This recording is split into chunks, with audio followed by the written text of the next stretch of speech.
pinaka-astig na tumbler na nakita ko sa lahat kasi tignan yung ginawa ng lalaki. Ayan, meron siyang ice cream tapos nung nilagay niya yung ice cream doon sa loob ng tumbler tapos iniwan niya ng isang oras. Eh no, hindi man lang natunaw yung ice cream tapos hindi pa siya nakontento. Pinakuluan niya pa yung tumbler na merong ice cream tapos tignan nyo.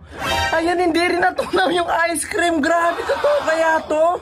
Grabe, ang galing naman nun mga kabody. Meron palang ganong klaseng tumbler na kahit maglagay ka doon ng ice cream sa loob nun, tapos itabi mo siya ng ilang oras, hindi natutunaw. Totoo kaya yun? Tapos ang ginawa niya pa doon sa tumbler na merong ice cream sa loob, pinakuluan niya pa tapos hindi pa rin natunaw yung ice cream.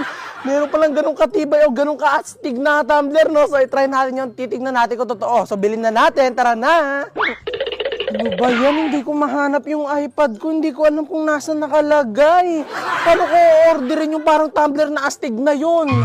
Anong gagawin ko? Kakayos naman.